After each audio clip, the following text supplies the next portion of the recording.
वे तेरी मेराज थी के तू लौहो कलम तक पहुंचा। वे तेरी मेराज थी के तू लौहो कलम तक पहुंचा। और ये मेरी मेराज है कि मैं तेरे कदम तक पहुंचा। बलगलूला कशफत दुजा बिजमालिही हसनत जमीउ खिसालिही। सुब्हानका ला इल्म लना इल्ला मा अल्लमतना वमा तौफीकी इल्ला बिल्लाह। फाउज़ु बिल्लाहि मिनश शैतानिर रजीम। बिस्मिल्लाहिर रहमानिर रहीम। मुहतरमी और मुकर्रमी कद्र गिरामी जनाब सभापति साहेब, गिरा कदर व वाजिबुल एहतराम हजरात नाइब रसूल उलमाए किराम, ফুজালা ও মুরব্বিয়ানে ইজাম, উপস্থিত সকল স্তরের বয়সের পর্যায়ের দ্বীনের আশিকিন, আল্লাহ এবং আল্লাহর রাসূলের মুহিব্বিন,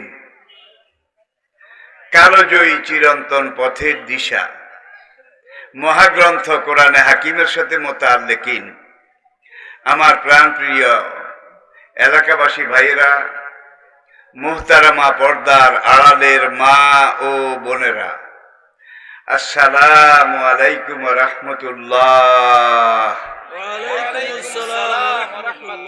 শুরুতে আমি বিশ্ব নিয়ন্তা, সর্বপ্রদাতা, আলিমুল গায়ব, আলা কুল্লি শাইইন কাদির, আন্নাল কুওয়াতা লিল্লাহি জামিয়া, লা তাখুযহু সিনাতু ওয়ালা নাওম।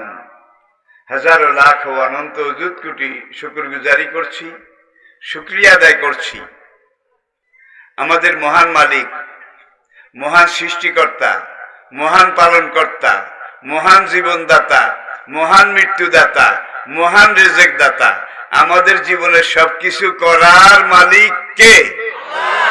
আল্লাহ। ঠিক কিনা বলেন? এটা যতক্ষণ পরিপূর্ণ থাকবে, ফুলফিল থাকবে, আপনার রিজিকের অসুবিধা হবে না, আপনার ইজ্জতের কোনো ঝুঁকি আসবে না, আপনার জীবনে কোনো রকমের নেগেটিভ, নেতিবাচক কোনো দিক আসবে না। ওয়াকানা হাক্কান আলাইনা নাসরুল মুমিনিন। তিনি বলছেন, মুমিন বান্দা যদি আমি আল্লাহর হক আদায় করে, আল্লাহর হক কি? আল্লাহকে রব বলে স্বীকার করা। কি? আল্লাহ আমার রব, আল্লাহ আমার সব, আমার জীবনের সবকিছু। মাল্লাহুল মাওলা আল্লাহুল কুল। পুরা বিশ্ব জগৎ আপনার গোলাম হয়ে যাবে। শর্ত একটা, আপনি আল্লাহর গোলাম হয়ে যান, পুরা দুনিয়া আপনার গোলাম হয়ে যাবে। আমার বলার মধ্যে কোনো অতিরঞ্জন ভাই নাই, ভাই বুড়ো মানুষ। এরপরেও প্রত্যেক দিন মাহফিলে যেতে হয়। হজের পরে, হজ থেকে এসে আমি গেলাম কাতার, সেখান থেকে গেলাম আমেরিকা, সেখান থেকে আবার বাংলাদেশে। তো পুরো দুনিয়া এই বয়সে আমার কর্মক্ষেত্র। বিশ্বের এক প্রান্ত থেকে আরেক প্রান্ত পর্যন্ত কোরআনের ফেরি করে বেড়াই, কোরআন মানুষের কাছে তুলে ধরার চেষ্টা করি। এটা শুধু আমার উপরে ফরজ নয়। আপনি একটা আয়াত জানেন, আলহামদুলিল্লাহ রাব্বিল আলামিন, একটা আয়াত জানেন। এই আয়াতটা আপনি নিজে জানার পরে, কু আনফুসাকুম ওয়া আহলিকুম, আপনার সন্তান, পরিবার, পরিজন, তাদের সবাইকে এটা জানিয়ে দেওয়া, এটা শিখিয়ে দেওয়া আপনার উপরে ফরজ। এটা যদি আপনি করতে পারেন, সাহাবায়ে কেরামের দিকে তাকান, তাদের বিশ্রাম ছিল, অবসর ছিল। দিনের বেলা তারা ঘোড়ার পিঠে তলোয়ারি হাতে দিন কায়েমের জাগ্রত জীবন্ত মুজাহিদ। আর রাতের বেলা তারা নামাজের মুসল্লায় তাহাজ্জুদ গুজার, তারা হুম রুক্কান সুজ্জাদাই ইয়াবতাগুনা ফাদলাম মিনাল্লাহি, আল্লাহর মেহেরবানি, আল্লাহর দয়া, আল্লাহর করুণা, এটা পাওয়ার জন্য তারা হয় রুকুর মধ্যে নয় সিজদার মধ্যে। সীমাহুম ফি উজুহিহিম মিন আসারিস সুজুদ। এই নবী মুহাম্মদ সাল্লাল্লাহু আলাইহি ওয়াসাল্লামের উম্মত, এই নবীর সাহাবা, তাদের প্রশংসা আমি আল্লাহ মাসালুহুম ফিত তাওরাতে, তাওরাত কিতাবে করেছি, ও মাসালুহুম ফিল ইনজিল কিতাবে করেছি। প্রিয় ভাইয়েরা, তাহলে ইন্না হাযা লাফিস সুহুফিল উলা, কোরআনের আগে যত সহিফা ওহী আসমানি গ্রন্থ আমি নাজিল করেছি, সকল যুগের সকল নবীর কাছে সব কিতাবে আমি নবী মুহাম্মদ সাল্লাল্লাহু আলাইহি সাল্লাম এবং তার উম্মতের প্রশংসা করেছি। কুনতুম খায়রা উম্মাতিন, বিশ্বের সেরা জাতি, বিশ্বের সেরা জাতি। উলামা উম্মতি কাম্বিয়ায়ে বনি ইসরাইল। কিয়ামতের আগে আগে পুরো দুনিয়াটা ফিতনায় যখন ভরে যাবে, তখন আমার উম্মতের একজন আদনা আলেম কাম্বিয়ায়ে বনি ইসরাইল নবুয়তের দিকে সমান হবে না, কিন্তু আল্লাহর কাছে সম্মান মর্যাদার দিকে বনি ইসরাইলের এক একজন নবীর সমান হবে। প্রিয় ভাইয়েরা, তিলকার রুসুল ফাদ্দালনা বাদুহুম আলা বাদ। বেশি চিকন কথা বলবো না ভাই। এমন এক জায়গায় আমরা সমবেত হয়েছি, এমন একটা এলাকা যার পাশে আল্লাহর একজন সৈন্য, আল্লাহর একজন সৈনিক এই এলাকার পাশে মেঘনা নদী। এরা আল্লাহর সৈনিক, এরা ধরে ধরে ধরে না, ধরা লাগলে ছাড়ে না, ঠিক কিনা বলেন? কাল কালান্তরে সময় এবং যুগ পরম্পরায় এই মেঘনা কত মানুষকে ভিটা বাড়ি ছাড়া করেছে, জমিদারকে ভিক্ষুক বানিয়েছে, বানায় নাই বোধ হয়। নদীর একুল ভাঙ্গে ওই কুল গড়ে, এই তো নদীর খেলা। সকালবেলা আমির রে ভাই, ফকির সন্ধ্যা বেলা। ভাইয়েরা, সুতরাং আপনারা আমার ভাইয়েরা, বিশেষ করে এই এলাকার মানুষেরা একটা ডেঞ্জারাস বিপজ্জনক অবস্থানের মধ্যে রয়েছেন। আর এই মেঘনা, আল্লাহ যদি মেঘনাকে হুকুম না করেন, আল্লাহর কসম মেঘনার একটা বালুও ভাঙে না। তাইলে এখন তো শুধু বালু ভাঙে না, মন মন টন টন ওজনের চাকা ভেঙ্গে ভেঙ্গে পড়ে। কে হুকুম দেয়? আল্লাহ। মানুষ ছাড়া সাব্বাহা লিল্লাহি মা ফিস সামাওয়াতি ওয়াল আরদ, আসমানে জমিনে অনন্ত বিশ্ব চরাচরে, গিরি কাননে, পাহাড় পর্বতে, মরুসাগরে, আল্লাহ পাকের যত সৃষ্টি যেখানে আছে সবাই যুগ পরম্পরায়, সময় পরম্পরায় শুধু আল্লাহর তসবিহ, আল্লাহর প্রশংসা এটা করে যাচ্ছে। আপনারা জানেন ইউনূস আলাইহিস সালাতু ওয়াস সালাম আল্লাহর এক নবী। এলাকাটার নাম বর্তমানে ভৌগোলিক নাম ওমান। ওমান দেশের সালালা একটা জায়গা। যারা ওমান এলাকায় ছিলেন তাদের জানার সাথে মিলে যাবে। ঠিক যেখানে সাদ্দাদের বেহেশত ছিল, ঠিক তার পাশের জায়গায় ইউনূস আলাইহিস সালামের কঠিন পরীক্ষা ছিল।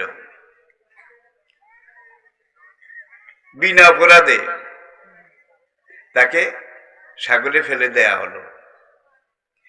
বিশাল একটা মাছ এসে ঘাপ করে গিলে খেয়ে ফেলল। মাছের উপরে আল্লাহ নির্দেশ জারি করলেন, খবরদার মাছ হজম করিস না, এটা তোর খাদ্য নয়।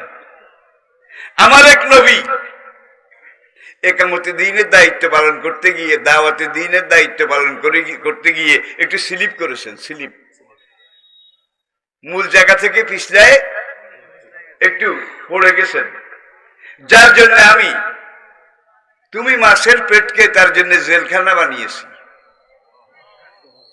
40 দিন। 40 দিন যে নবীকে আল্লাহ বলছেন সাহেবুল হুত, মাছের পেটের অধিবাসী, মাছ যখন তাকে গিলে ফেলেছে আস্ত, চাবায়ও নাই ভাঙ্গেও নাই, যেমনটা তেমন। কারণ মাছের তুলনায় ইউনূস আলাইহিস সালাম একটা পিঁপড়াও না, এত ছোট। মুখে দিয়েছে, জায়গা মতো চলে গেছে। আল্লাহ মাছের উপরে ওহী জারি করলেন, 144 জারি করলেন, খবরদার হজম করিস না, এটা তোর খানা নয়, খাদ্য নয়, হজম করিস না। মাছ বলল রব্বুল আলামিন তাহলে কি করা লাগবে? কয় একটা নির্ধারিত সময়ের জন্য তোর পেটকে আমি তার জন্য জেলখানা বানিয়েছি। আল্লাহু আকবার। তিনি একবার পড়েছেন লা ইলাহা ইল্লা আনতা সুবহানাকা ইন্নী কুনতু মিনাজ জালিমিন, একবার। আমরা এখন সাফা খতম পড়তে গিয়ে কমপক্ষে 1.25 লাখবার পড়ি, জানার জন্য বলছি, ঠিক কিনা বলেন? তাইলে কারো একবার, কারো 1.25 লাখ, বোধহয় সমান না। সমান তো নয়, কাছে ধারেও নয়। কোরআনে আরেক আয়াতে আল্লাহ পাক বলছেন আমার নবী ইউনূস মাছের পেটে 40 দিন থাকার পরে তার শরীরটা রান্না মাছের মতো সেদ্ধ হয়ে গিয়েছিল। এই মাছের পেটে থেকে তিনি যদি লা ইলাহা ইল্লা আনতা, কোনো মাবুদ নাই, কোনো রব নাই, কোনো সৃষ্টিকর্তা, পালনকর্তা, রক্ষাকর্তা নাই, ইল্লা আনতা, তুমি ছাড়া আমার জীবনে আর কেউ নাই, সুবহানাকা, তুমি মহিয়ান গরিয়ান, সুবহানাকা, তুমি অসীম করুন দয়াবান, সুবহানাকা, তুমি রাহিম ও রহমান, সুবহানাকা, তুমি বিচার দিনের প্রধান। আমি ইউনূস অপরাধ করেছি, ইন্নী কুনতু মিনাজ জালিমিন, আমি সীমা লঙ্ঘনকারীদের অন্তর্ভুক্ত। বলার সঙ্গে সঙ্গে আল্লাহ মাসকে নির্দেশ দিলেন আমার নবী অপরাধ স্বীকার করেছে। এটাকে বলে তওবা। ভুল হয়ে গেলে, স্লিপ হয়ে গেলে অপরাধ স্বীকার করা। আস্তাগফিরুল্লাহ রাব্বি মিন কুল্লি যামবিন ওয়া আতুবু। নবীজি প্রত্যেক দিন কমপক্ষে 70 বার তওবা করতেন, 70 বার তওবা পড়তেন। উম্মত জননী আম্মা জান আয়েশা রাদিয়াল্লাহু তাআলা আনহা, তিনি নবীর এত নামাজ, এত সালাত, এত রুকু, এত সেজদা, এত তওবা ইস্তেগফার, এগুলো দেখে একদিন বলে, ওগো নবী, স্বামী আমার, আপনার জীবনে তো কোনো গুনাহ নাই, আপনি নিষ্পাপ, আপনি মাসুম, কিন্তু আপনি সারাদিন কেবল আস্তাগফিরুল্লাহ আস্তাগফিরুল্লাহ এই যে তওবা করেন। গুনাহ থাকলে তো তওবা করেন, আপনার তো গুনাহই নাই। নবী বললেন, না, হুমায়রা তো, আয়েশার ডাক নাম, ছোটকালের, হুমায়রা, আওয়ালাম আকুনা আবদান শাকুরা, আমি কি আমার রবের একজন শুকরগুজার বান্দা হব না? তওবা যত বেশি পড়বেন, আল্লাহ শুকরিয়া হিসেবে আল্লাহ এটা কবুল করে নেবেন। মনে রাখেন, হাসরের দিন একটা বান্দা, তার গুনাহ এত বেশি, এত বেশি, এত বেশি, কবিরা সগীরা সব মিলে তার গুনার স্তূপ হাসরের মাঠ থেকে আসমান পর্যন্ত স্তূপ হয়ে গেছে। হাসরের ময়দান থেকে আকাশ পর্যন্ত থুপ, বুঝেন তো, থুপ, গুনার থুপ। হাদিসে কুদসি, কাল আল্লাহ তাআলা, নবীজি বলেন, আমার আল্লাহ আমাকে বলেছেন, ফাবে ইজ্জতি আবে জালালি, আমি খোদার ইজ্জতের কসম, আমি খোদার খোদাইর কসম, আমি খোদার শানে জালালিয়তের কসম, এই গুনাহগার বান্দাটার গুনাহ আসমান বরাবর উঁচু হয়ে গেছে, এত গুনাহ। আমি আল্লাহর ইজ্জতের কসম করে বলছি, সম্মানের কসম করে বলছি, এই আসমানে উঠে যাওয়া পর্যন্ত গুনার স্তূপ, গুনার পাহাড় মাফ করে দিয়ে এই গুনাহগার বান্দাকে জান্নাতে নেওয়া আমি আল্লাহর উপরে ফরজ হয়ে যাবে। আমি আল্লাহর সাথে কাউকে শরীক না করে থাকে, এক কথায় ওয়াজ শেষ। এটা বুঝলে আর অন্য ওয়াজ দরকার নাই। ইবাদত বেশি পারেন বেশি করেন, কম পারেন কম করেন, যেদ্দুর পারেন এদ্দুর করেন, আল্লাহ দোহাই শিরক করিয়েন না। সূরা লোকমান, ইয়া বুনাইয়া লা তুশরিক বিল্লাহ। হাকিম লোকমান তার সন্তানকে বলছেন, বাবা সন্তান আমার, আর কিছু করো আর না করো, খবরদার আল্লাহর সাথে কাউকে শরীক করিও না। ইন্না শিরকা লা যুলমুন, শিরকটা হলো নিজের উপরে সবচেয়ে বড় জুলুম। এখন তো তরিকতের নামেও শিরক চলে, অনেক পীর মুরিদির দরবার আছে, সেখানে গাঁজাও চলে, কলকিও চলে, সিলিমও চলে, সঙ্গে সঙ্গে আল্লাহু না বলে বলে বাবাহু বাবাহু বাবাহু। আছে না নাই? বাবা বাবা জিকির করে। আবার এমনও আছে বয়স্ত লেকাসিল মাজিফ আল মাজামির, নবী বলেন সকল রকমের গান বাদ্য, লারে টপ্পা হারে টপ্পা, হারমোনিয়াম, গানের সুর, এটাকে নির্মূল উৎখাত করার জন্য আল্লাহ পাক আমাকে নবী করে পাঠিয়েছেন। আল্লাহু আকবার। লেকাসিল মাজিফ আল মাজামির, অশ্লীল গান বাদ্য ইসলামে জায়েজ নাই। একটা জিনিসের অনুমতি পাওয়া যায় নবীজির পুরা জীবনে। মদিনায় কোনো কোনো বিয়ের সময় হিজরতের পরে মেয়েরা দব বাজিয়েছিল। দব, ওই যে কলসের সাড়া চিনেন, গলা সাড়া, এরকম পাথরের তৈরি, চামড়ার তৈরি, কাঠের তৈরি, মশকের যে ছোট্ট মুখটা, কলসের মুখ, এই মুখের মধ্যে জবাই করা পশুর চামড়া, এটাকে টান টান করে লাগাইতো। ছোট ছোট বাচ্চারা টান টান করে লাগাইতো টাইট করে। তখন এইটার উপর আঘাত করলে ডোলো তো ঠিক এইভাবে বানায়, এই ঠিক এইভাবে। হয়তো কিসিম তরিকাটা ভিন্ন হতে পারে। ধপ ধপ ধপ, এটা নামও ধপ, নামও হাদিসে ধপ। কিন্তু ভাই এখন এই ডোলের হায়াতও শেষ, ধপের আয়ুও শেষ। এখন এমন গান বাদ্য তরিকতের নামে, তরিকতের মারেফতের নামে, আসলে মারে পথ, দুনিয়ার পথ মারে, আখিরাতের পথ মারে, এটার নাম মারেফত। আসলে ভণ্ডামি, শিরকি, কুফরি। রিপিট, আমি আবার বলছি, আমরা ইবাদত তো সবাই সমান করতে পারে না। তৌফিক অনুযায়ী, ক্ষমতা অনুযায়ী, সাধ্য অনুযায়ী, সামর্থ্য অনুযায়ী কেউ বেশি করে, কেউ কম করে। এখন তৌফিক অনুযায়ী করে, কিন্তু আল্লাহ পাক তার প্রিয় নবী হুজুর সাল্লাল্লাহু আলাইহি ওয়াসাল্লাম তাকে নির্দেশ দিয়েছেন, ফামান শাআ ফালিউমিন, যার মন চায় সে আমি আল্লাহর উপর ঈমান আনুক। ওমান শাআ ফালিয়াকফুর, যার মন না চায় সে আমার উপর ঈমান না আনুক। ঈমান আনার ব্যাপারেও আপনি স্বাধীন, ঈমান না আনার ব্যাপারেও আপনি স্বাধীন। গরু আর আপনি, মানুষের পশু বোধহয় সমান। আমি বলে থাকি, গরুটা আপনার, ডাল ক্ষেতটাও আপনার।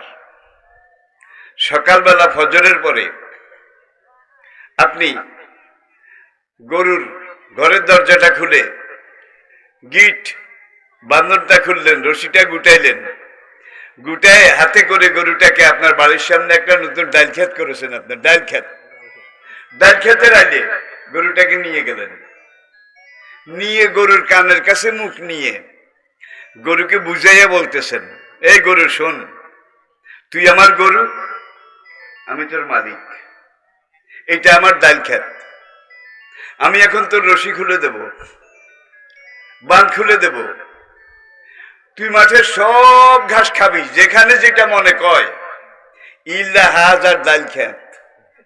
কিন্তু এই ক্ষেতের ডাল গেছে বুঝলেও কামড় দিবি না। আমি ডালগুলো খাবো, তোকে খরগোশি গুলা খাওয়াবো। আমি মালিক বাঁচলে তো তুই গরু বাঁচবি। এই ক্ষেতের ডাল গাছ খাওয়া তোর জন্য মকরু তাহারিমি, হারাম, কবিরা গুনাহ, মনে থাকবে তো? গরু মাথা লাড়া দিছে, আপনি মনে করছেন হেদায়েত হয়ে গেছে। ডাল ক্ষেতের কিনারে বান্ধন খুলে দিয়ে আসেন, গরু বোধহয় খাবে না। কি এত ওয়াজ কারে করলেন? এত বুঝানো কারে বুঝাইলেন? আপনি মালিকের নির্দেশ অমান্য করে গরু যে এইভাবে ডাল ক্ষেতের অর্ধেক খেয়ে ফেলেছে, গরুর আমল নামায় বোধহয় কবিরা গুনাহ লেখা হয়েছে। মোটে আমল নামায় নাই, গরুর বোধহয় আমল নামা আছে। আছে? ছাগলের আছে? শিয়াল কুত্তার আছে? ইকরা কিতাবাক কাফা বিনাফসিকা আল-ইয়াওমা আলাইকা হাসিবা। হাসরের মাঠে যখন আমল নামা নিয়ে মানুষ উঠবে, দুইজন ফেরেশতা লিখতেছে, যেই দুইজন এখন আপনার দুই কাঁধে আছে। ডান কাঁধে যিনি আছেন কেরামান, বাম কাঁধে যিনি আছেন কি নাম? কাতিবিন। কাতিবিন, কেরামান, কাতিবিন, দুইজন লেখক। ইয়ালামুনা মা তাফালুন। আপনি রাস্তা দিয়ে হাঁটেন, এখানে এখন একটা মেয়ের দিকে চাইতে পারেন, আপনি স্বাধীন। কিন্তু কোরআনে পরিষ্কার ভাবে বলেছে বেগানা নারী তাকে দেখা হারাম, কবিরা গুনাহ, আকবারুল কাবায়ের। আপনি এটাকে লঙ্ঘন করলেন, লঙ্ঘন করে ওই মেয়েটাকে দেখলেন, তার সাথে মিষ্টি আলাপ করলেন, দেখা হইল এক গুনাহ, আর তার সাথে নরম কথা। আবার মহিলাদের পুরুষের সাথে নরম কথা। কোরআনে পরিষ্কার আল্লাহ পাক বলছেন, কোন পুরুষ যদি এসে দূরের কাছের আত্মীয় অনাত্মীয় তোমার সাথে কথা বলে, একটু রস রস মেখে মেখে করে, খবরদার তুমি মেপে এমন জবাব দেবে, গাছ যেইভাবে কাঁদে এইভাবে জবাব দিবা। তখন চিকন বলে আপনাকে কনভার্ট করার জন্য, দলে নেওয়ার জন্য, রাজি করাবার জন্য যেই লুচ্চা চেষ্টা করেছে, সেই লুচ্চা চিন্তা করবে, বাবারে বাবা মার্কেট তো গরম, এখানে আশা ভরসা করে লাভ নাই। ঠিক কিনা বলেন? ইয়া নিসা আন-নবী, হে আমার নবীর বিবিগণ, তোমরা যদি আল্লাহকে ভয় করো, আখিরাত পরকালকে ভয় করো, ফালা তাখদানা বিল কাউল, পুরুষের সাথে কথা বলার সময় হিসাব করে মেপে টেপে বলবে। পুরুষে যদি কয় ভাবি কেমন আছেন, কাহারে ভাবির খবর কে নেয়, কেমনে কেমনে আইলেন, গরুর দুয়ারে হাতির পাড়া, তখন ওই লোকটা বলে আপনাকে দেখতে আসছি, খবর নিতে আসছি। কি এই কথায় কথায় কথায় কথায় কাছে আসতে আসতে ঘটনা ঘটে যায়। যার জন্য মহিলাদেরকে বলা হয়েছে ফালা তাখদানা বিল কাউল। তুমি যদি সতীত্ব বাঁচাতে চাও, নিজের মান মর্যাদা এটাকে রক্ষা করতে চাও, কোন পুরুষ যদি তোমার সাথে রস আলাপ করতে আসে, রস আলাপ বুঝেন তো, ফালা তাখদানা বিল কাউলে এমন ভাবে রিপ্লাই করবে যাতে করে ওই পুরুষ বুঝে এখানে কোনো আশা নাই, আশা করেও লাভ নাই। এখন পুরুষটা বলে ভাবি সাহেব কেমন আছেন, কেমন আছেন, আপনাকে দেখার জন্য এসেছি। ভাবি যদি কাহারে গরিবের দুয়ারে হাতির পাড়া, ভাই সাহেব কেমনে আসলেন, কেমনে আসলেন, কি করে আসলেন, কে আপনার কাছে না এসে কি পারি, কার একটু কাছে আর একটু কাছে। এরপরে ঘটনা, তারপরে দুর্ঘটনা। ঠিক কিনা বলেন? কত জায়গায় বলবো। আজ থেকে প্রায় ৭,৫০০ বছর আগে মিশরের একজন অনিন্দ্য সুন্দরী রূপের পিরামিড নারী, নারী আবার মিশরের ফার্স্ট লেডি, চিনছেন বোধহয় একটু একটু, অনেকে বুঝে গেছেন। মিশরের ফার্স্ট লেডি। তার সৌন্দর্য রূপ সুষমা কিন্তু কম ছিল না, খুবই লোভনীয় আকর্ষণীয় ছিল। ফালাম্মা বালাগা আশুদ্দাহু, ইউসুফ পালিত পুত্র হিসাবে যখন ওই ফার্স্ট লেডির গড়ে মিশরের রাজপুরীতে লালিত পালিত হয়ে যৌবনে পৌঁছলেন, ইউসুফ যখন বালেগ হইলেন, রাওয়াদাতুল্লাতি হুয়া ফি বাইতিহা, ইউসুফ যেই মহিলার ঘরে থাকতেন সেই মহিলা ইউসুফকে ইফটিজিং করা শুরু করলো। ইফটিজিং বুঝেন? এক পলকে একটু দেখা, আর একটু হলে ক্ষতি কি? কার মন জিরে বাজে রিনি জিনি জিনি, মনে হয় যেন তারে চিনি ও গো চিনি। এইভাবে মহিলা এসে হাসছে লাসছে ইনিয়ে বিনিয়ে মিষ্টি সুরে, লোভনীয় আকর্ষণীয় সুরে, ইউসুফ তোমার চুলগুলা রেশমের মতো, এত সুন্দর চুল আমি আমার জীবনে দেখি নাই। তখন ইউসুফ যদি বলতো তোমার এইগুলা আমার গুলার চেয়েও সুন্দর, এই কিন্তু শুরু হয়ে গেছে ড্রামা, নাটক। ইউসুফ কি জবাব দিলেন? আমার এই চুলগুলা যতই সুন্দর হোক আমার বানানো নয়, আমার দৈহিক সৌন্দর্য এটাকে বৃদ্ধি করার জন্য আল্লাহ এখানে চুল দিয়েছেন। কথা বললে অনেক বলা লাগে ভাই, কোরআনের কথা শেষ নাই। ১,৫০০ বছর পর্যন্ত কোরআনের কথা বলা হচ্ছে, বলা বোধা শেষ, মাত্র শুরু, মাত্র শুরু। দেখেন শুধু একটা জিনিস, আপনার শরীরে যেই গ্রুপের রক্তটা আছে, ব্লাড গ্রুপ, রক্তের গ্রুপ, একজনের শরীরে কিন্তু একই গ্রুপের রক্ত, নাকি দুই রকম আছে? এখন রক্তের যদি শর্ট পড়ে, অন্যখান থেকে রক্ত দিতে হয়, তাহলে ঠিক এই গ্রুপের রক্ত দেওয়া লাগবে। অন্য গ্রুপের রক্ত যদি দেওয়া হয় সঙ্গে সঙ্গে রোগী মারা যাবে। এখন আপনার এই রক্ত, blood circulation, fitness, calorie, vitamin, শরীরের শক্তি, খাদ্য প্রাণ, এগুলোর দিকে একটু তাকান। একই গ্রুপের রক্ত আপনার ভিতরে, আর আপনার শরীরের পশমগুলাকে বাঁচিয়ে রাখে রক্ত। আপনার এখানে একটা পাম্প মেশিন আছে, এখানে হাত দিয়ে দেখেন বুকের বাম পাশে ঝক ঝক ঝক ঝক ঝক আছে না নাই? আমরা হার্ট বলি, হার্ট বলি, সেইভাবে পাঁচ করে। সঙ্গে সঙ্গে আপনি যে খানাগুলো, খাদ্যগুলো খান, আল্লাহ এমন একটা আলা করলে শাইন কাদিরের মেশিন এখানে ফিট করে রেখেছেন। আপনার খাদ্যগুলা পেটে গিয়ে এক রকমের পোকা আছে, হজমি পোকা, ওরা এটারে সাইল কাঁড়া কাঁড়ে, এমন ভাবে কাঁড়ে কুড়ে খায়, চাবায়, এখান দিয়ে খায় ওখান দিয়ে ওদের বাইরে হয়, এখান দিয়ে খায় ওখান দিয়ে বাইরে হয়। ২৪ ঘন্টা ওরা খাইতে পারে, ওদের খাওয়ার মধ্যে কোনো বিরাম, বিরতি, স্টপ, ফুল স্টপ, দাড়ি, কমা, হাইপেন, শুধু খায়, শুধু খায়, আর পাশা দিয়ে শুধু যায়, খায় আর যায়, খায় আর যায়। যখন তারা চিবিয়ে চিবিয়ে এগুলাকে একেবারে ডালিউশন করে ফেলে, সিন্নির মতো, ভর্তার মতো, তখন আপনার এখানে আল্লাহ রাব্বুল আলামিন একটা রিফাইনারি মেশিন ফিট করে রেখেছেন। রিফাইনারি, ওই যে পানির ফিল্টার, এই জাতীয় রিফাইনারি। এই রিফাইনারি এটাকে ভাগ করে, ভাগ করে আপনি যেই পানিগুলা খেয়েছেন, এই পানিগুলা কিন্তু শরীরের মাথার তালু থেকে পায়ের তলা পর্যন্ত 12 লক্ষ রোগ আছে, 12 লক্ষ রোগের ভিতরে গেছে, গিয়ে রক্তটারে ধুইছে, রক্তটাকে ধুইছে, ধুয়ে টুয়ে আবার এখানে আসছে।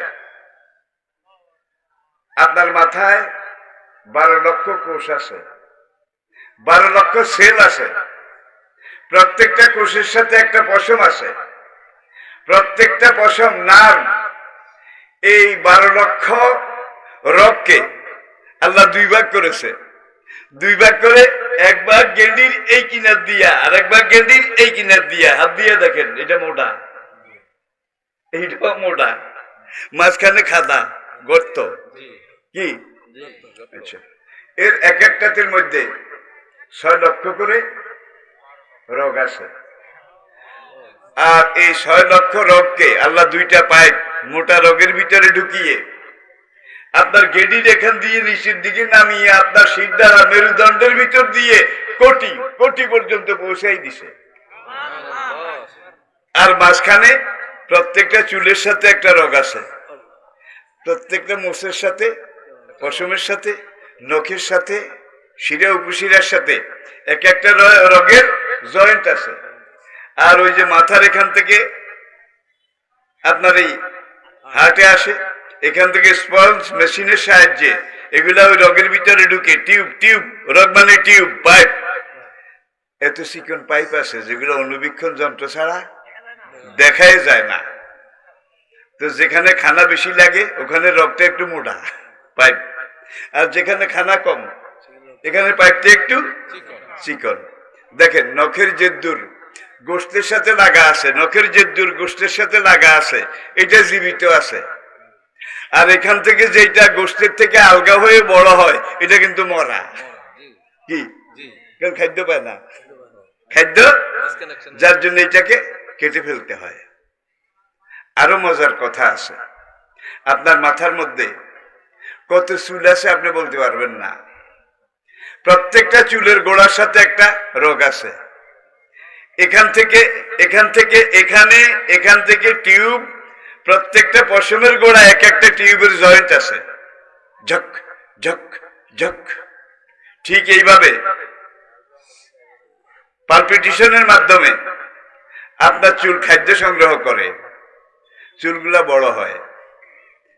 আপনি যদি 60 বছর বাঁচেন, 60 বছর, আর এই 60 বছর এগুলা যদি না কাটেন, এগুলা যেগুলো বাড়তি বড়গুলা না কাটেন, তাইলে আজকের দেহ বিজ্ঞানীরা বলছে আপনার মাথার চুল, দাড়ি, মোজ, গোঁপ এগুলা 6.5 হাত লম্বা হইতে পারে। ওই যে খানা খায়, রক্ত ওদের খানা, রক্ত ওদের ভিটামিন, রক্ত খায়। আচ্ছা ভাই, একই গ্রুপের রক্ত, 2 গ্রুপ নাই, এরাও খাইলো এরাও খাইলো, এরা কি চোখের ব্রু, একই খানা, এরাও খাইলো এরাও খাইলো। আপনার 60 বছরে এরা 6.5 হাত লম্বা হইলো, আর এরা দূরে বই রইল। আচ্ছা, আপনার এখানে যে পশম গুলা আছে 60 বছরে কয়াত হয়েছে? 6.5। এখানে এখানে যেগুলো আছে 60 বছরে কয়াত হয়েছে? এই যে দূরে আছে, এর দূরা, ঠিক কিনা বলেন? এখন বলেন, যদি একই রক্ত, একই ফিটনেস, একই খাদ্য, একই দেহ, একই ভিটামিন, পশমগুলা সমানে বড় হওয়া দরকার ছিল। এখানের গুলা 60 বছরে 6.5 হাত লম্বা হয়েছে, এখানের গুলা 1 পর। সমানে যদি সবগুলা বাড়ত, আপনি মানুষ হইতেন না ছাগল হইতেন? বিচার করেন, কি মানুষ হইতেন না ছাগল হইতেন? ছাগল হইতেন। প্রিয় ভাইয়েরা, তাইলে যেখানের পশম যে দূরে হইলে আপনাকে মানাবে ভালো, দেখাবে সুন্দর, একই খাদ্য, একই ভিটামিন, একই রক্ত থেকে আল্লাহ সেই পশম গুলাকে সেইভাবে বাড়ায় কমায় আপনার শরীরটাকে ব্যালেন্স, ভারসাম্যপূর্ণ করে সৃষ্টি করেছেন। প্রিয় ভাইয়েরা, এখানেই শেষ নয়। মুখ, মুখাবয়ব, এখানে ঠোঁট আছে, দাঁত আছে, দাঁতের মাড়ি আছে নাকি, সোয়াল আছে, নিচের সোয়াল আছে। এখন আপনি এতগুলা মিষ্টি আপনার মুখের ভিতরে ঢুকান, ঢুকাইয়া এখানে লেপেন, এখানে লেপেন, এখানে লেপেন, সারা মুখে লেপেন, জিহ্বার কাছে আনিয়েন না, জিহ্বা বাদ দিয়া সারা মুখে লাগান। কি মুরকারগু লাগাইলেন নাকি রসগোল্লা লাগাইলেন? কেউ আপনাকে খবর দিতে পারবে না, ঠিক কিনা বলেন? কিন্তু জিহ্বাকে আল্লাহ এত স্পর্শকাতর, এত অনুভূতি সম্পন্ন করেছেন, জিহ্বার আগা দিয়া লবণ বেশি কড়া, দারুণ মিষ্টি, আর একটু দাও, ঠিক কিনা বলেন? তাহলে জিহ্বা যদি এই কাজ না করতো, আল্লাহর কসম আপনার খানা খাওয়া লাগতো না। কোনটা আপনি খাবেন, কোনটা খাবেন না। এরপরে আসেন জিহ্বার গোড়া, উপরে চোয়াল, নিচে চোয়াল। যখন আপনার খাদ্য মায়ের পেট থেকে আসবে, মায়ের দুধ, মায়ের দুধ, তখন আপনার দাঁত থাকে না, কেন দুধ চাবার লাগে না, সে ডকডক করে সোয় আর গিলে, সোয় আর গিলে। বয়স 6 মাস হয়ে গেছে, এখন মায়ের ভাতের প্লেট কি ধরে টানাটানি করে। মা কয় জাদু তো আমার, আস্তে আস্তে ভাতের দিকে খেয়াল হয়েছে। এখন মা একটা দুইটা ভাত মুখে দেয়, ভাত মুখে দেওয়ার সময় দেখে যে এইখান দিয়া বাইরেছে, একটা দুইটা করে বাইরেছে কি দুধের দাঁত, দুধের দাঁত।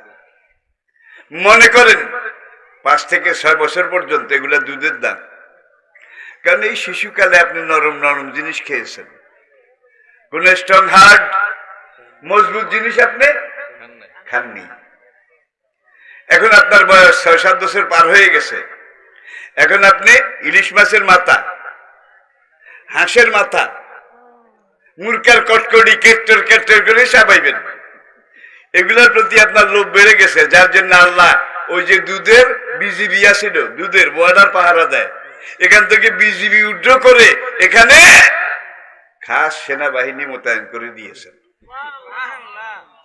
বিজিবি এখন আর ডিউটি করলে কাজ হবে না, এখন সেনাবাহিনী মোতায়েন করে দিয়েছেন। এই সেনাবাহিনীর আবার একটা বয়স ঠিক করে দিয়েছেন, টায়ার্ড হয়ে যখন ওরা রিটায়ার করবে, তখন আগের মতো আর সার্ভিস দেবে না, একটা নড়বে, একটা বাঁকা হবে, ঠিক কিনা বলেন? এরপরে আসেন তাদের ডিউটি কি, বনি আদম সৃষ্টির সেরা, সবচেয়ে সম্মানিত সৃষ্টি, যার জন্য মানুষ খাবেও পাক পবিত্র জিনিস, ঠিক কিনা বলেন? এখন উপরে 16, নিচে 16, 32টা সৈন্য এখানে ডিউটি করতেছে। আপনি এতগুলা ভাত মুখে দিছেন, এখন এই সৈন্যরা এটারে চার্জিং করে, চার্জিং করে কোন ধানের মাথা, পাথরের কণা টনা আছে কিনা, এইটা তারা চাবাইয়া চাবাইয়া পরীক্ষা করে। 2-4টা কামড় দিলে ক্যাট করে ধরা খায়। আবার এত ছোট পাথরের কণা টনা আছে, ধানের মাটি আছে, যেগুলো দাঁত সৈন্য সার্চ করে, চার্জিং করে খুঁজে পেল না। এইবার আপনি চাবানো পুরা খাদ্যগুলাকে ভিতরের দিকে বর্ডার পার করবেন, এখানে বর্ডার, ভিতরের দিকে আসল পেটের দেশে সার্ভ করবেন। এখন ওই 32 বিডিআরের মাঝখানে আল্লাহ একজন সুপারভাইজার বসাই দিছে, সুপারভাইজার জিহ্বা, সে কেবল দাঁতেরা চাবায় আর জিহ্বা এটারে থুবাই থাবাই গেল দাঁতের সামনে আনে, আরো চাবা, আরো চাবা, দেখ কোনো কাছের টুকরা আছে কিনা, পাথর কণা আছে কিনা, তাইলে আল্লাহর বান্দা তোর কিডনি নিউট্রাল হয়ে যাবে, কাছের টুকরা যদি থাকে তোর পেটে আলসার হয়ে যাবে, তোর গ্যাস্ট্রিক শুরু হয়ে যাবে। এই 32 জন আর্মি তারা এটাকে ঘুরে ঘুরে কেবল জিহ্বা সুপারভাইজারের সামনে ফেলে, কিছুক্ষণ চাবানোর পরে কয় নো ডাউট, কোনো গন্ডগোল নাই, কোনো কণাকুনা নাই। জিহ্বাকে এখন কি কয় ভিতরের দিকে পাঠাবো, কয় তবু ডিউটি তোরা করেছিস, ভিতরের দিকে পাঠানোর সময় আমি শেষ খেলা খেলাইম, আমি চেক না করে এগুলোর ভিতরে পাঠাবো না। গেলার সময় জিহ্বা উপরের তালুর সাথে ভাতগুলা গিলা গেছে, খানাগুলা গিলা গেছে, ছোট্ট একটা ধানের কণা, যেটা এই পুলিশেরা এতক্ষণ গুতাগুতি করে খুঁজে পায় নাই, এই জিহ্বা চোখ নাই, হাত নাই, পাও নাই, সেইটাকে ধরে ফেলেছে, অ্যারেস্ট করে এইবার সেনাবাহিনীর সামনে এনে কয় দেখতো এটা কি,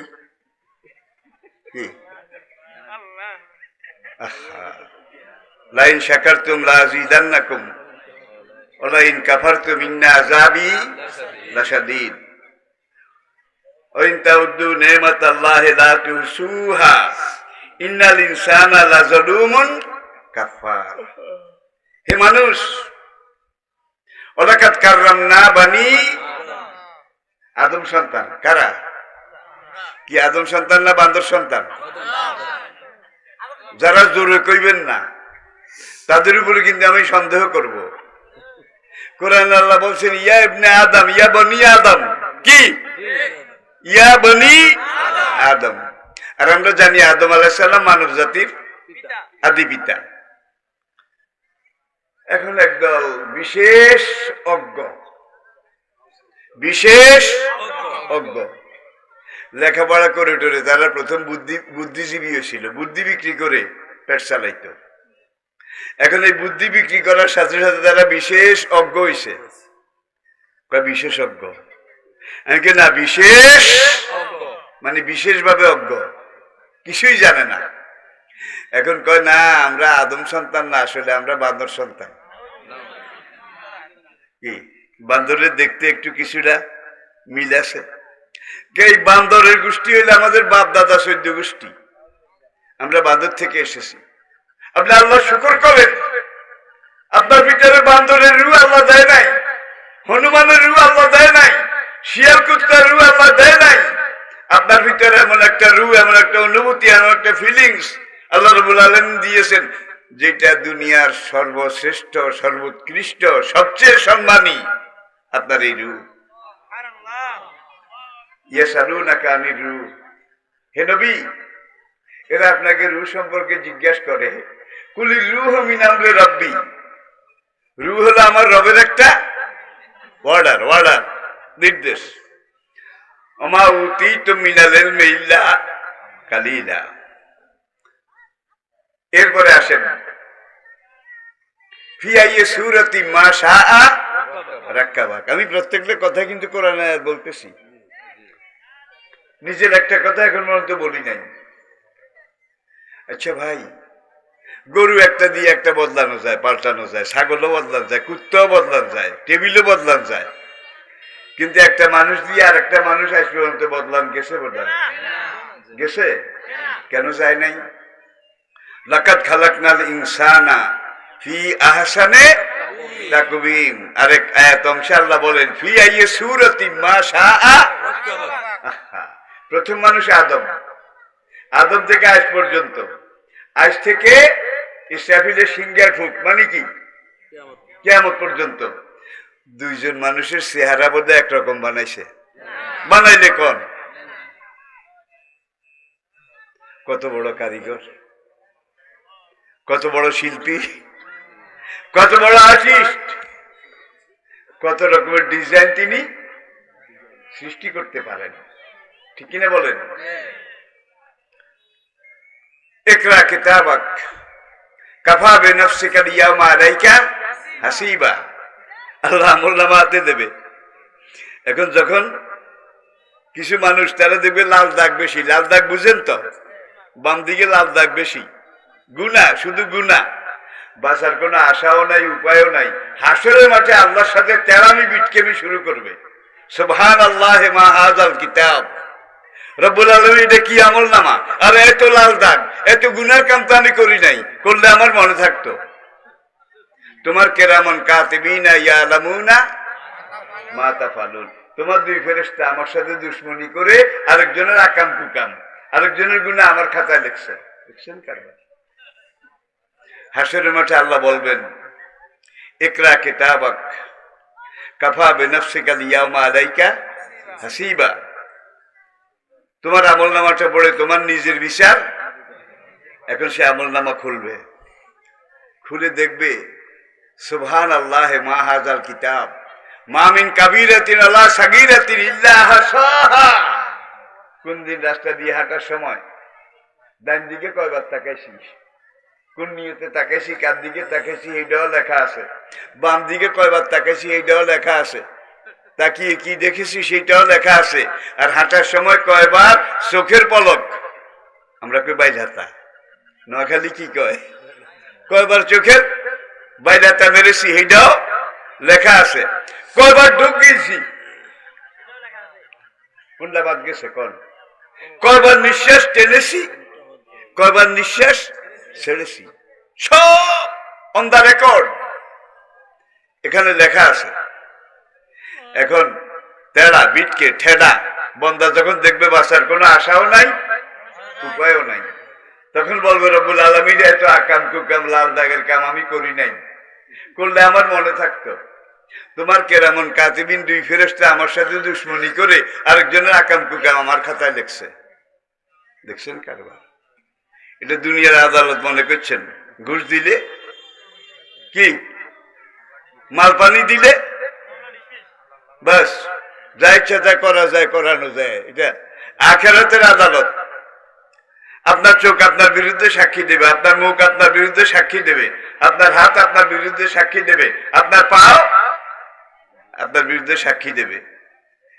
যে রাতের গভীরে আমাকে দিয়ে হেঁটে হেঁটে অমুক মেয়ের কাছে গেছে, চোখ বলবে আমাকে দিয়ে পথ দেখে দেখে তারপরে অমুকের ঘরে গিয়ে শীত কেটেছে, চুরি করেছে। তখন এই মানুষটা হাতকে বলবে, চোখকে বলবে, লেমা সাহেব তো মালাই না, কি রে আমি তো গেলে তোদের শুদ্ধা যাব, তোদেরকে সঙ্গে নিয়ে যাব, তোরা আমার বিরুদ্ধে সাক্ষী দিলি কেন?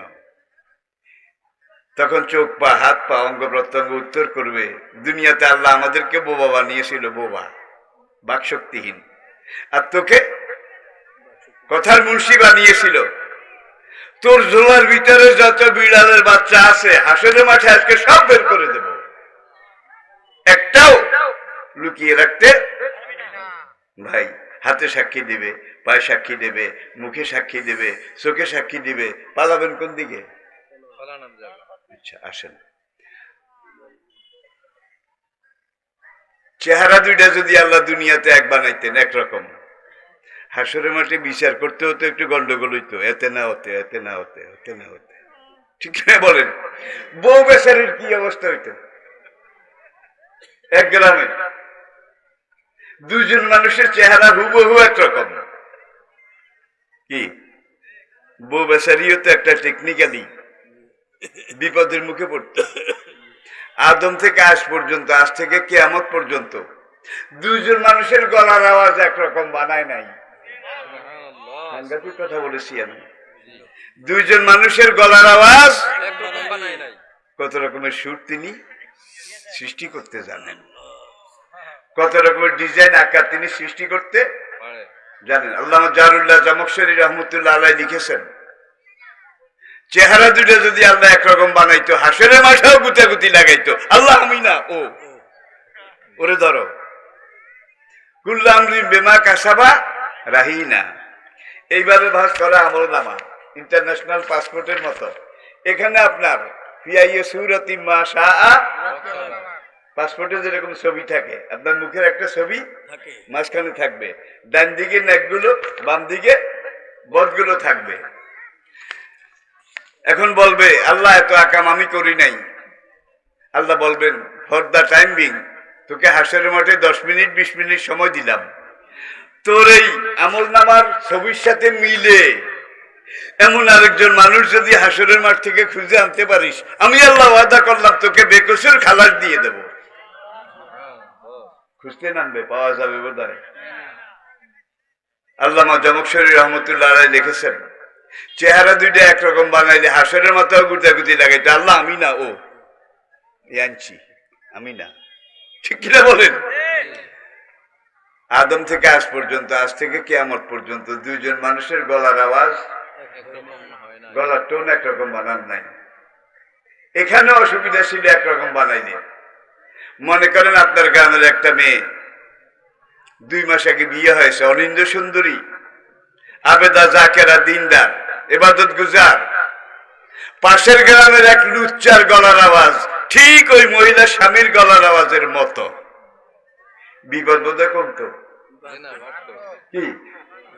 ওই লুচ্চা স্বামী মনে করেন ঢাকায়, চট্টগ্রামে, মধ্যপ্রাচ্যে, দূরে কাছে প্রবাসে, লুচ্চা যখন জানলো মহিলা খুব সুন্দরী, হাসিয়ে লাসিয়ে ইনিয়ে বিনিয়ে, হ্যাঁ, সে খুব আকর্ষণীয় লোভনীয়, লুচ্চা রাত 2টার সময় এসে মহিলার ঘরের দুয়ারের কলিং বেল, দুয়ারের কড়া নাড়া দিছে। মহিলার ঘুম ভেঙে গেল। আধো আধো বাদো বাদো কণ্ঠে মহিলা বলে, কে গা তুমি? রাত 2টার সময় আমার কলিং বেল টিপো। Who are you? ওই লুচ্চা মুখের বাঁকা করে, আমি তোমার স্বামী, আমি তোমার স্বামী, দুয়ারটা খুলে দাও। মুখের যত বাঁকা করুক কায়দা করুক, স্বামীর আওয়াজ বোধহয় দিতে পারবে, জোরে বলেন। কিন্তু এই লুচ্চা যদি স্বামীর আওয়াজের মতো আওয়াজ হইত, মহিলা নির্দ্বিধায় উঠে তাড়াতাড়ি দুয়ার খুলে দিত, সিগন্যাল ডাউন হয়ে যেত, ট্রেন প্ল্যাটফর্মে ঢুকে যেত। অসুবিধা হয় আপনাদের? আমি আসলে 1 ঘন্টার বেশি কথা বলি না, 1 ঘন্টা মধ্যে হয়ে গেছে। এইবার উপসংহার, আল্লাহর নিয়ামত, ওয়াইন তাউদ্দু নি'মাতাল্লাহি লা তুহসুহা ইন্নাল ইনসানা লাযালুমুন কাফার। তোমার শরীরের ভিতরে নিয়ামতগুলো যদি তুমি গণনা করো, লা তুহসুহা, তোমার 70 বছরের জীবনে এই নিয়ামতগুলো গণনা করে শেষ করতে পারবে না। ভাই, জুতা ক্ষয় হয়, স্যান্ডেল ক্ষয় হয়, নাকি হয় না? স্পঞ্জ ক্ষয় হয়। আপনার পায়ের তলায় আল্লাহ 1 জোড়া স্পঞ্জ লাগাই দিছে, নরম নরম। জন্মের পরে আপনি 1-1.5 বছর বয়স থেকে হাঁটা শুরু করেছেন। এই 70 বছরে আপনার পায়ের তলা কদ্দুর ক্ষয় হয়েছে, কয়বার হাফসুল করেছেন? কি কত জুতা বদলাইলেন, কত স্যান্ডেল বদলাইলেন, লইলে 3 মাস পরে এখান দিয়ে নাই। কিন্তু যদি পায়ের গোড়া দিয়ে ওই স্যান্ডেল জুতার মতো ক্ষয় হইতো, তাহলে জুতার তলা, পায়ের তলা হাফসুল করাইতে করাইতে আপনার জমিদারি বিক্রি করা লাগতো। বিশ্বাস করেন, সবগুলা লাইফ গ্যারান্টি, লাইফ গ্যারান্টি। আপনার হায়াত যতদিন আছে এগুলা লাইফ লং, আপনাকে সার্ভিস দেবে, আপনার খেদমত করবে। প্রিয় দিনী ভাইয়েরা, তো আমরা আল্লাহর বান্দা, আল্লাহ আমাদেরকে সবচেয়ে বেশি সম্মান দিয়েছেন আর বলেছেন, ইন্নী জাইলুন ফিল আরদে, তোমরা আমার জমিনে আমার প্রতিনিধি, আমার খলিফা। তোমাদের কাজ কি? কুনতুম খায়রা উম্মাতিন উখরিজাত লিন-নাস তা'মুরুনা বিল মা'রুফ ওয়া তানহাউনা আনিল মুনকার। তোমাদের কাজ 2টা, সৎ কাজে সহযোগিতা করবে, অসৎ কাজে বাধা দেবে। এখন তো সৎ কাজে সহযোগিতা আমরা 2 জনে করি, মাহফিল কমিটির ভাইয়েরা করে, আপনারা যোগান দেন, এটা সত্য। কিন্তু অসৎ কাজের বিরোধিতা এটা কেউ করে না, কয় দেশ খারাপ, সময় খারাপ, জান বাঁচান ফরজ। ঠিক কিনা বলেন? ভাই, মক্কার অবস্থা এসে খারাপ ছিল নবীর আমলে, এত মাইল বেড়েছে, বেলালের শরীরে চামড়া ছিল না। খাব্বাব বিন আরাত রাদিয়াল্লাহু তাআলা আনহু তার আঙ্গুল কেটে ফেলেছে, চোখের ভুরু উপড়ায় ফেলেছে। আনাস ইবনে নাদর রাদিয়াল্লাহু তাআলা আনহু, উহুদের যুদ্ধ চলছে, নবী আহত।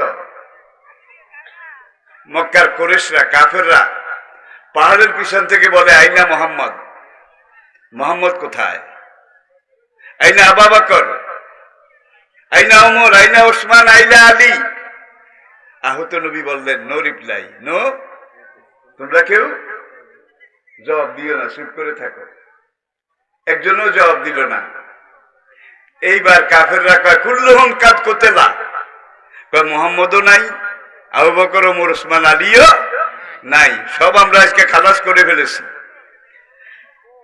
একজন যুবক সাহাবী হযরত আনাস ইবনে নাদর রাদিয়াল্লাহু তাআলা আনহু, তার জিহাদি খুন টকবক করে উঠল। তিনি তলোয়ার হাতে নিয়ে উহুদ পাহাড়ের ডালা বেয়ে ওই দুশমন টিলার পিছনে সেই দিকে যাচ্ছেন। নবীকে 2 জনে ধরে রাখছে, এত রক্ত পড়েছে। নবীজির দেহ মোবারকে যত পশম, তার চেয়ে বেশি জখম। এখন আনাস ইবনে নাদর রাদিয়াল্লাহু তাআলা আনহু ওদের চ্যালেঞ্জ একা গ্রহণ করেছে, একা। নবীও আছে, আবু বকর, ওমর, ওসমান, আলী সবাই আছে। তোদের মোকাবিলা করার জন্য আল্লাহ আমাকে যে সাহস দিয়েছে, আমি একাই যথেষ্ট। করলা ক্ষেতের জমি লই লাগছে কিলাকিলি, কি শিম ক্ষেতের জমি সীমানা লই লাগছে কিলাকিলি। বুড়ার বয়স 90 বছর, দাঁত একটাও নাই, বাঁশের চুঙ্গার মধ্যে পাঁচ আছে। এখন এই খেতাল আরো লাডিয়াল আছে, ওই খেতাল আরো লাডিয়াল আছে, জমি দখল করবে। এরা কহ, ওরা কহ, বুড়িয়া পাঁচ শেষে আর কয় মোট্টাম হচ্ছি শেষদান খেলাই যাইম, তোরা হয়ে গেল তেজা মানুষ টাকা শেষদান খেলাই যাইম, হাতে শেষদান খেলাইব। আমার জীবনে আমি দেখছি, এগুলো আমার অভিজ্ঞতা। রায়পুর আলিয়া মাদ্রাসা আমি যখন ছাত্র সংসদের ভিপি, সেই আইব মুনায়েবের আমলে, ভাই ব্রিটিশ আমল দেখছি, অবশ্য বয়স কম ছিল। পাকিস্তান আমলের 24 বছর আইব মুনায়েবের দুর্গতির শেষ সীমা, এটাও দেখছি। এরপরে বাংলাদেশ আজকে 53 বছর আল্লাহ দেখার সুযোগ দিয়েছেন। অতিলকাল আইয়াম নুদাবিলুহা বাইনান নাস। মিরগঞ্জ বাজার এক বুড়া 2 বার মুর্ছা গেছে, 2 বার মুর্ছা, চোখ উল্টেছে। ছেলেরা রাস্তায় এসে দাঁড়িয়ে আছে, আমি সাইকেলে মাদ্রাসা থেকে বাড়ির দিকে যাই। এখন ওদের সাথে মাঝে মাঝে দেখা হয়, আর ওরা জানে আলহামদুলিল্লাহ ছাত্র জীবন থেকে আমার এই ধরনের একটা পরিচয় পরিচিতি এটা ছিল। ওরা হাত উঠেছে, আমি নামছি। নামার পরে কয়, হুজুর একটু আমাদের ঘরে চলেন, আমার আব্বা 3 বার মুর্ছা গেছে। মুসাওয়ার পরে কইছে যে লুতুমালানা রানী আমার একটু তওবা পড়া, আমরা আমাদের পাহারা দিতেছি এই 3 ঘন্টা, আল্লাহ আমাদের আনছে, একটু চলেন। মুরমুর্শু বাবা আবদার করেছে আপনার হাতে একটু তওবা করবে। আমি কিন্তু তখনও ছাত্র জীবনের এক পর্যায়ে যাক কইছে this is matter of courtesy, শুন না। আমি গেছি, সাইকেল বাইরে রেখে ঘরে ঢুকছি। ছেলেরা আব্বা আব্বা, বুড়িয়া চোখ মেলছে, কয় মাওলানা লুথুরাম সাহেবরে লই আইসি, আপনি যে কইছেন আপনাদের একটু তওবা করাইম, আপনি সিধেই হতেন। বুড়িয়া কয় রে বাবা তওবা আইস থাক, একটু ভালো লাগে, বাচ্চুম লাইন লাগে, তওবা আইস থাক। জীবনের অভিজ্ঞতা কম না ভাই, শুধু বাংলাদেশের অভিজ্ঞতা না, দুনিয়ার উল্লেখযোগ্য সব দেশে আল্লাহ নিয়ে গেছে এই কোরআনকে ফেরি করার জন্য, এই কোরআনকে প্রচার করার জন্য। তো তওবা এমন সময় করে যখন আর কোনো আশা ভরসা, আজকে তওবা থাক, একটু ভালো লাগে, বাচ্চুম লাইন লাগে। ঠিক তওবা এমন সময় করবে যখন আর বাঁচার কোনো, তখন হুজুর আই কয় যে চাচা আপনি কন আয় আল্লাহ তওবা কি আমি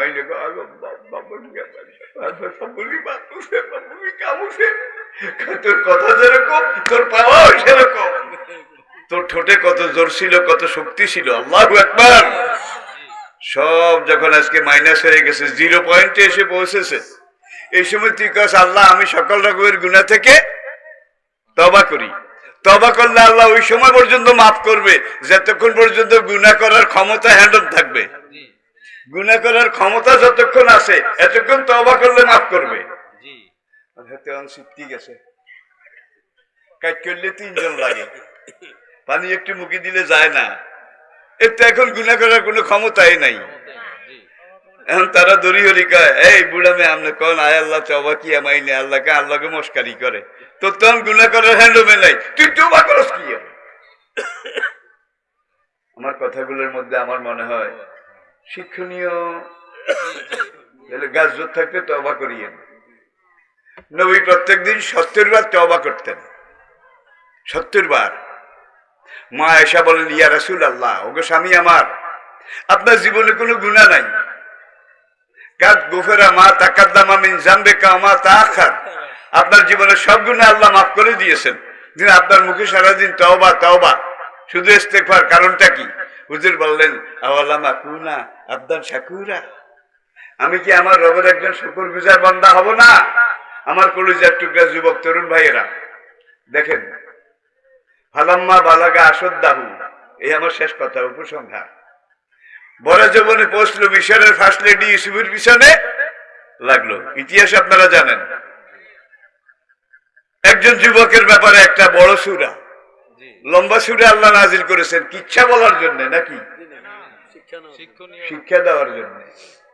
মহিলা যখন কোনোভাবেই ইউসুফকে কনভার্ট করতে পারলো না, ইউসুফরে দিয়ে আকাম করাইতে পারলো না, যত ইফটিজিং করলো সব বৃথা গেল।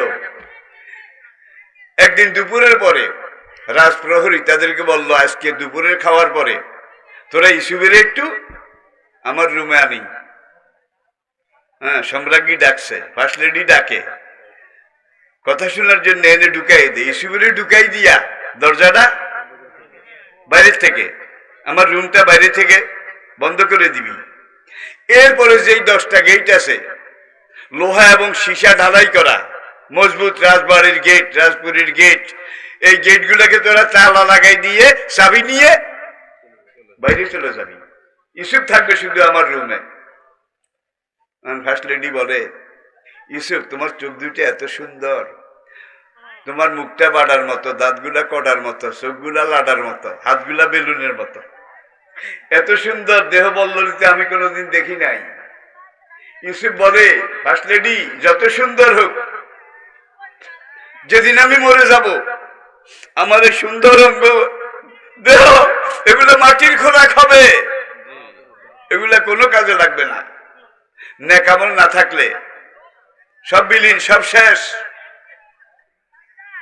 এইবার মহিলা আস্তে আস্তে ইউসুফের দিকে আগায়। ইউসুফ যে দূর পারে পিছ নামে, নামতে নামতে একবারে খাদের কোনায় গেছে ইউসুফ। মহিলা যাইতে যাইতে এখন ওই ধরে এইভাবে আলিঙ্গন করার ভঙ্গি করে বলে, কালাক ইউসুফ হায় তালাক। ফার্স্ট লেডি বলল, ইউসুফ তুমি কি কিছু বুঝো না? আমি এখন তোমার কাছে কি চাই? কালা মাজ আল্লাহ। ইউসুফ ছোট্ট করে বললে, নাউজুবিল্লাহ, ইন্নাহু রাব্বি আহসানা মাসওয়ায়া, তিনি আমার রব, তিনি আমার সব। সব ভাইদের শত্রুতার শিকার হয়ে হাত পা বাঁধা অবস্থায় আমি কুয়াতে বড়া ছিলাম, কি আমার রব সেখান থেকে আমাকে বাঁচিয়েছে, উদ্ধার করেছে। মিশরে এনে রাজ পরিবারে আমার থাকা খাওয়া লালন পালনের ব্যবস্থা করে দিয়েছে। আমার রব আমার জন্য এত নেয়ামত, এত কিছু করেছে। সেই রব আমাকে বলেছেন, ওলা তাকরাবু জেনা, খবরদার জেনা ব্যভিচার করো না, ওর কাছেও ইন্নাহু কানা ফাহিশাতাও ওয়া সাআ। যত গুনার কাজ আছে, লজ্জাহীনতার কাজ আছে, ব্যভিচার জেনা তার চেয়ে সবচেয়ে জঘন্য।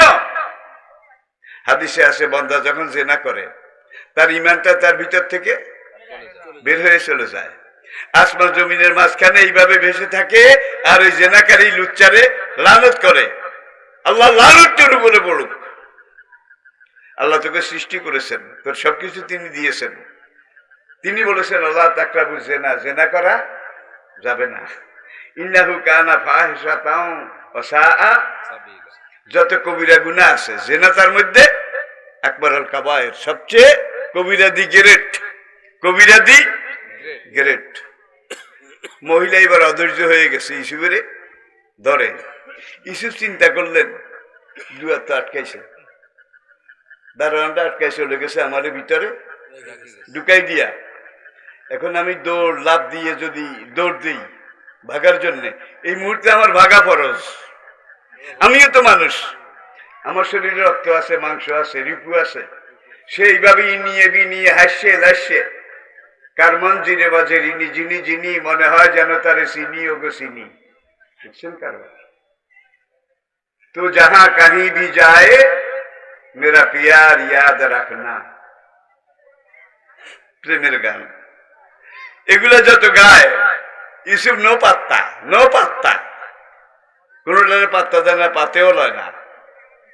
কোনোভাবে যখন সে পারে না, সে অ্যাগ্রেসিভ, আক্রমণ করবে। ইউসুফ চিন্তা করলো যে আমার রব আমাকে বলেছেন, আল্লাযীনা জাহাদু ফীনা লানাহদিয়ান্নাহুম সুবুলানা ওয়া ইন্নাল্লাহা লামাআল, কি হাবেশ সাহেব একজনও নাই, ওয়া ইন্নাল্লাহা লামাআল মুহসিনিন, মুহসিনিন। আমার আল্লাহ বলছে, গুনাহ থেকে, পাপ থেকে তুমি যদি ভাগার চেষ্টা করো, লানা দিয়ার নাম সুবুলানা, তোমার সব বাধা আমি দূর করে দেব, সবগুলা গেট আমি আল্লাহ খুলে দেব। আল্লাহর খোলার বোধহয় শক্তি নাই। এটা আপনি যদি গুনাহ থেকে বাঁচার জন্য কঠিন পথ দিয়ে যাত্রা করেন, ওকানা হাক্কান আলাইনা নাসরুল মুমিনিন, আপনার রব বলে এই সময় তোমাকে সাহায্য করা আমি আল্লাহর উপরে ফরজ হয়ে যায়। তাহলে আমরা আল্লাহর পথে দৌড় দিই না, দৌড় দিশান না, আল্লাহ আসে না নাই, দৌড় দিয়ে দেখেন না আল্লাহ সাহায্য করে নাকি করে না। আমি কি বুঝাতে পেরেছি? ঘটনা অনেক লম্বা। আহসানুল কাসাস, এখন ফার্স্ট লেডি শেষ গেটে গিয়ে যখন দেখে বাদশা এখানে এসে গেছে, ঘটনা দেখছে, এখন মহিলা কয় ফমা জাযাউ মান আরাদা বিআহলিকা সু, বাদশা হুজুর স্বামী আমার, এই যুবকের কি বিচার হওয়া উচিত? আপনার ঘরে থেকে আপনার ডাকে আপনার গিন্নির লাগে আকাম করার জন্য আমার রুমে হাঁদাইছে, দেখছেন নি কারবার? উল্টা আমার রুমে গেছে। ইসুফে কয় বাদশা হুজুর আসলে তার কথা ঠিক না, হিয়া রাওয়াদাতনি আন নাফসি, আমি শেষ মুহূর্ত পর্যন্ত নিজেরে বাঁচানোর চেষ্টা করছি, সে আমার পিছে লাগছে। আর সামনে সময় আমাকে পারমিট করে না। ইসুফ জেলে গেছে, অপরাধী হলে তো জেলে যাবে। এখন সেখানে বাদশা তার এক শালা, ফার্স্ট লেডির মামতো ভাই, খালাতো ভাই, ফুফাতো ভাই, রক্তের ভাই না, মিশরের একটা আদালতের বিচারক, একটা আদালতের বিচারপতি। এই যুগের বিচারপতিরে মালপানি দিলে বানানো রায় দেওয়া যায়, ঠিক না? কিন্তু সেই যুগে ইমান আসিল না, ৭,৫০০ বছর আগে। এখন মামতো বোন খালতো বোন ফার্স্ট লেডিকে বাঁচাবার জন্য বিচারপতি বলতে পারতো না আমার বোনের কোনো দোষ নাই, সব দোষ ইসুফের, বলে নাই। বিচারপতি বলে বাদশা হুজুর আমি তো একটা আদালতের বিচারক, শোনা কথা আমি রায় দিতে পারি না। তাহলে কি আমাকে এখন সুরতে হাল মামলার এই তদন্ত সুরতে হাল দেখতে হবে। তখন বাদশাহ আজিজ বলে হ্যাঁ ঠিক, আপনি সুরতে হাল দেখেন। এই বেটা ইসুফ এদিকে আয়, গোলামরে ডাকছে ইসুফের। এখন এই পিঠ ওই পিঠ ভালো করে দেখলো যে না, ইসুফের গায়ে কেউ ধরে নাই, জামাও ছিঁড়ে নাই। এই বোন তুই এইদিকে আয়, বোন ফার্স্ট লেডিরে বলাইছে, ফার্স্ট লেডিরে বলাইয়া এখন দেখে যে তার শীতটাও ঠিক আছে, এখানকার নকটাও ঠিক আছে, নকটা চিনেন? নকটাও ঠিক আছে, জামার বোতাম টোতম এগুলোও ঠিক আছে। যেইভাবে ফিনিশ করা জামা একটা যুবক যদি দড়ি জোরাজুরি করতো, খামসা খামসি করতো, চুল এলোমেলো হইতো, ব্লাউজের বোতাম দুই একটা কি ডিসপ্লেস স্বাভাবিক ছিল, কিন্তু মহিলা একেবারে ঠিক আছে। ইসুফের জামার পিছন দিয়ে অর্ধেকে নাই। তখন ওই বিচারক বলে সুরতে হাল বলতেছে গোলামের কোনো দোষ নাই, সব দোষ আমনের বিবি ফার্স্ট লেডি আমার বইনের। কয় কি ইসুফ ভাগার চেষ্টা করছিল আর আপনার বিবি ইসুফের পিছন দিয়ে জামা খামসাই ধরছে, ইসুফ দিছে লাভ, জামার এক টুকরা ফার্স্ট লেডির হাতে রয়ে গেছে। ইনকানাত কামিসাহু কুদ্দামিন কবুলিন ও ইনকানা কামিসাহু কুদ্দামিন দবুরিন। কোরআন আয়াত কিভাবে রায় শিখায়। এখন ফার্স্ট লেডি কয় হুয়া রাওয়াদাতনি আন নাফসি, বাদশা হুজুর আমার কোনো দোষ নাই, সে আমার লগে আকাম করার জন্য আমার রুমে গেছে। সুতরাং ফামা জাযাউ মান আরাদা বিআহলিকা সু, আপনার ফার্স্ট লেডির সাথে আকাম করার জন্য যে যুবক আমার রুমে গেছে, এই যুবকের কি শাস্তি হওয়া উচিত? ইল্লা আইয়ুজানা, তারে জেলে দিয়ে দেন। আও আযাবুন আলীম, অথবা ভালো করে গায়ে সাই কিছু দি ছাড়ি দেন, খবরদার কল্লা কাটিয়েন না। কল্লা কাটলে আশা ভরসা সামনে সব শেষ। ইসুফকে মেরে ফেলুক এটা কিন্তু চায় না। ইল্লা আইয়ুজানা, জেলে দেন। ইসুফ জেলে গেছে অন্যায় করার অপরাধে নাকি অন্যায় না করার অপরাধে? বলেন কুফরি কুফরি তাদের এই সুন্নাহ ৭,০০০ বছর আগেও ছিল, এই যুগে হয়তো নাই আর কি, এই যুগে হয়তো নাই আর কি। আমি আসে বলছি না ভাই।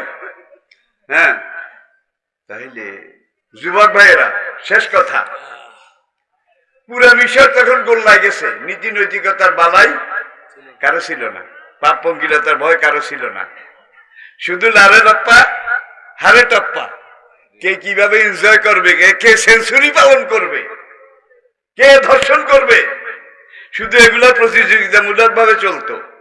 এই পৌঁছে যাওয়া সমাজে একজন যুবক আদর্শের উপরে অটল, অনড়, অবিচল ছিল। যুবকের নাম কি? যুবক বিনা দোষে জেলও খাটছে, ঠিক কিনা বলেন? এখন পরিশেষে এই যুবককে আল্লাহ দুনিয়াতে বোধহয় পুরস্কার দেয় নাই, জোরে কর। আখেরাতে তো কি আছে এটা আর বলার দরকার নেই, আপনারাই বুঝেন। নেক আমলের পুরস্কার আল্লাহ আখেরাতে দিবেন, দুনিয়াতেও দেয়। আর যেই ভাইয়েরা শত্রুতা করে হাত পা বেঁধে ইসুফের কুয়ায় ফেলে দিয়েছিল, ফিলিস্তিনে এমন দুর্ভিক্ষ আল্লাহ সৃষ্টি করে দিলেন। এখন এই ভাইদের কাঁধের মধ্যে ভিক্ষার ঝুলি দিয়ে এই সৎ ভাইদেরকে আল্লাহ মিশরে ইউসুফকে রাজত্ব দিছে। ইউসুফ মিশরের সম্রাট। এখন এই হিংসুক ভাইদের গলায় ভিক্ষার ঝুলি দিয়ে এই ভাইদেরকে ফিলিস্তিন থেকে কোথায়, মিশর, সেখানে ইউসুফের রাজ দরবারে ভিক্ষুকের বেশে হাজির করেছে। এখন সেখানে যাইয়া ভাইয়েরা কি কয়, তাসাদ্দাক আলাইনা, বাদশাহ হুজুর আল্লাহ রাস্তায় আঙ্গুরে কিছু তাসাদ্দাক, সদকা সদকা, আমাদের কিছু সদকা দেন। বাদশাহ হুজুর আপনি কি জানেন না, ইন্নাল্লাহা ইউহিব্বুল মুতাসাদ্দিকিন, যারা সদকা খয়রাত করে আল্লাহ তাদেরকে ভালোবাসে। ওরা ওয়াজও করে। আমি কিন্তু ডাইরেক্ট কোরআন শুরু থেকে এই পর্যন্ত নিজের কথা একটাও বলি নাই। ইসুফ কিন্তু কুতুব করে দেখেই চিনে ফেলেছে, হেতারা হেই হেতারা, হেই হেতারা, কিন্তু প্রকাশ করে নাই। কিন্তু এই ভাইয়েরা কিন্তু ইসুফের চিনতে পারে নাই। 40 বছর আগে, 6 বছর বয়সে হাত পা বেঁধে গোস্তের দলার মতো কুয়ায় ফেলে দিয়েছে। কোন যুগে মরে গেছে, পচে গেছে, সাপ বিচ্ছু খেয়ে ফেলেছে, সে তো নাই। কিন্তু ইউসুফ যে ভাই করে চিনছে, সৎ ভাই করে, এইটা কয় না। প্রথম সফরে অনেক দিছে, যাও লই যাও যত। বাবা বুড়াই ইয়াকুব আলাইহিস সালাম কিছু পয়সা দিছিল। মিশরে এক বাদশা আছে, খালি দান করে, খালি দান করে। না খেয়ে তো তোর বাবা মা আমরাও মরে গেলাম, তোরাও মরবি, সেখানে যা, সেখান থেকে কিছু রিলিফ নিয়ে আয়। গেছে। এখন ইউসুফ আলাইহিস সালাম বললেন, তোরা যা পারস উটের পিঠে ধরে, বোঝায় ধরে, এই পরিমাণ তোরা বস্তা ভরে নিয়ে যা। তবে 1 মাস পরে আবার যখন আসবি, এগুলা খাওয়া শেষ হইলে, তখন তোদের যে একটা সৎ ভাই আছে, কুশত, বাবা মা 2 জন, সৎ ভাই 1 জন, 3 জন, আর তোমরা 11 ভাই। কত? আহাদা আশারা কাউ কাবাউ ও শামসা অল কামারা রাইতুহুম লি সাদিদিন। তাদেরকে আগামী সফরে ছোট ভাইটারে নিয়ে আসিও। ইউসুফের আপন ভাই, 1 মায়ের পেটের ইউসুফ এবং বনিয়ামিন, আরেক মায়ের ঘরে 10 ভাই যারা কুয়ায় ফেলেছিল। এখন ছোট ভাইরে লই আইছে ইউসুফ, এবার বনিয়ামিন ছোট ভাই মায়ের পেটের বাইরে দেখছি, ও ওইকে তার ছোট ভাই, আমার রক্তের অংশ, একই মায়ের পেটের, কিন্তু ধরা দেয় না। ধরা দিলে কিন্তু ওরা আর আসবে না। আমি ইউসুফ এটা যদি জানে, তাহলে আর না খাইয়া মরলেও আসবে না। প্রকাশ করে নাই। 3য় সফরে আসলো। 2য় সফরে আপন ছোট ভাই বেনিয়ামিনকে নিয়ে আসলো। ইউসুফ কাজ জেদ্দুর পারো নাও, জেদ্দুর সাধ্য কুলায় নাও, দিছে। দুপুর বেলা ইউসুফ ওই ভাইদেরকে জিজ্ঞাসা করে, তোমরা তো এখন ফিলিস্তিন চলে যাবে, তো এখন তোমাদের দেশের একটা আইন সম্পর্কে আমার জানার দরকার। কোনো কিছু যদি কোনোখানে চুরি টুরি হয়, চোরের শাস্তি কি হয়? বাদশাহ হুজুর, সোজা শাস্তি আমাদের ফিলিস্তিনের আইনের, সেটা হলো যার ব্যাগের মধ্যে চোরাই মাল পাওয়া যাবে সে অ্যারেস্ট হবে। এবার ইউসুফ একজন আদালিকে বলল, ওরা যখন খাইতে যাবে, খানা নিয়ে ব্যস্ত থাকবে, এই সময় আমার এই পানির গ্লাসটা ওই যে এক কোনা বই রয়েছে ওর ব্যাগের মধ্যে, ও যেন না দেখে, ঢুকাই দিও। ঢুকাই দিছে। কাফেলা উঠবে উঠবে, উঠি উঠি করে। তখন ইউসুফ আদালিকে বললেন, তোমরা ঘোষণা করে দাও, আইয়াতুহাল ইরো ইন্নাকুম লাসারিকুন, ফিলিস্তিন থেকে রিলিফের জন্য যারা এসেছ, তোমাদের গ্রুপে চোর আছে, তোমাদের গ্রুপে চোর আছে। এবার সৎ ভাইয়েরা কয়, বাদশাহ হুজুর আল্লাহর রাস্তায় মাফ করে, আমরা চোরও না, চোরের আওলাদও না, পেটের জ্বালায় আইসি। ইসুফকে তাইলে আইন কি কাম, আমাকে ব্যাকের গাড়টি চেক করেন। চেক করে কি হবে? যার গাছটির মধ্যে জিনিস পাওয়া যাবে সে অ্যারেস্ট হবে, সেই চোর। এইটা নাকি কহ ইসুফকে, এইটা আমারও আইন। এইবার পুলিশ দেখে ব্যাগ চেইন খোলে, খুলতে খুলতে ওই কোনায় যেটা বসে আছে তার ব্যাগের মধ্যে পাওয়া গেছে। এখন এই 10 ভাই কয়, বাদশাহ হুজুর ও কিন্তু আমাদের আপন ভাই না, ওরা এক মায়ের পেটের 2 ভাই। ওর আরেকটা ভাই ছিল, সেই ভাইটা ছিল ওর সেও চোর দি গ্রেট। হায় হায় হায়, 40 বছর পরে কুয়ায় ফেলা, 40 বছর পরে ও চুরি করলে করতে পারে। ওর একটা বড় ভাই আছিল, আপন ভাই, সেইটা সেও বড় চোর আছিল ভাই। এই যুগে হইলে কি করতো? কিন্তু ইউসুফ ধৈর্য ধরে আছে, কিচ্ছু প্রকাশ করে না। প্রিয় ভাইয়েরা, ইতিহাস একদিন আর বলা যাবে না। যুবক ভাইদেরকে আমি আবারও বলছি, আমি বুড়া মানুষ কিন্তু আমি যুবকদেরকে ভালোবাসি। এর জন্য ভালোবাসি, আগামী দিনের দেশ জাতির আশা ভরসা তোমরা। বেলালের মতো যুবক, খাব্বাবের মতো যুবক, ইবনে মাসউদ ইবনে আব্বাসের মতো যুবক যদি এগিয়ে না আসতেন, মক্কার দুর্দিনে ইসলাম রক্ষা করা যেত না। আলহামদুলিল্লাহ বাংলাদেশেও দায়ী আল্লাহর দায়িত্ব যারা পালন করে, দিনের দায়ী, দিনের রায়, দিনের নকিব, তাদের এই কাফেরের মধ্যে হাজার হাজার যুবক আছে যারা প্রতি মিনিটে জীবন দেওয়ার জন্য, ইসলামের জন্য এইভাবে দাঁড়িয়ে থাকে। এমন যুবক আছে না নাই? জোরে কর, আছে। নিরাশ হইয়েন না। লা ইস্তাবিয়াল খাবিসা ওয়াত তাইয়্যিব, ইসলাম বিরোধী তারা যদি 10 লাখ হয় আর ইসলামের পক্ষের যদি 10,000 হয়, 10 লাখের মোকাবিলায় ইসলামী 1000। আমি আল্লাহর রহমতে 1000 তারা বিজয়ী হবে। এখন ওইতে আছে, একটু বিটে হান্দাই দিয়ে না টোকাই যাইবেন। উপর দিয়ে দেখলে এটা পাওয়া যাবে না, বুঝাও যাবে না। এই দেশটা আমাদের। আমার সামনে আওয়ামী লীগের ভাইয়েরা আসেন, আমার সামনে বিএনপির ভাইয়েরা আসেন, আমার সামনে জামাতের ভাইয়েরা আসেন, হেফাজতের ভাইয়েরা আসেন। রাজনৈতিক ব্যাপারে আমাদের বিভিন্ন মত।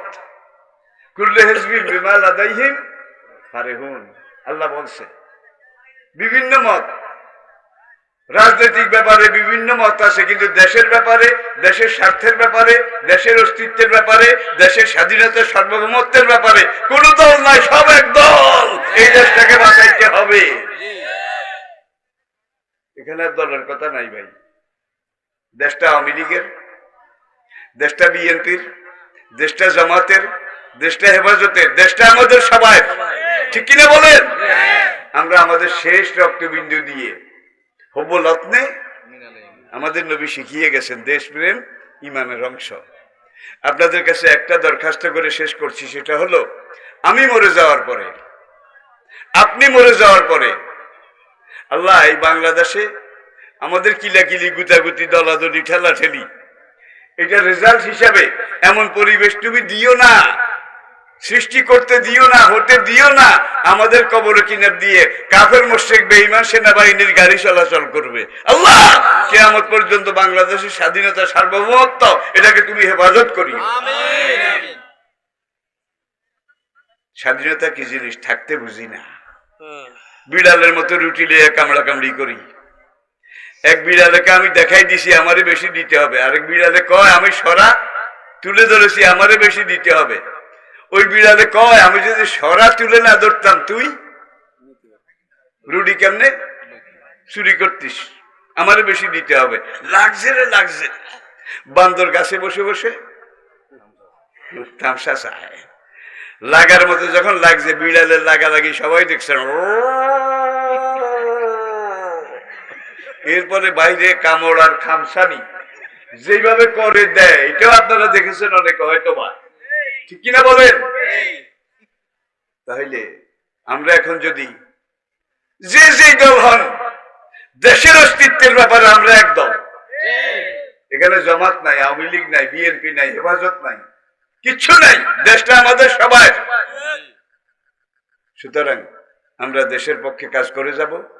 এই দেশের স্বাধীনতা, সার্বভৌমত্ব, এটার জন্য আগে জীবন দেব ওই মানুষগুলা, যেই মানুষগুলা আল্লাহর কোরআন বুঝে, নবীর হাদিস পড়ে।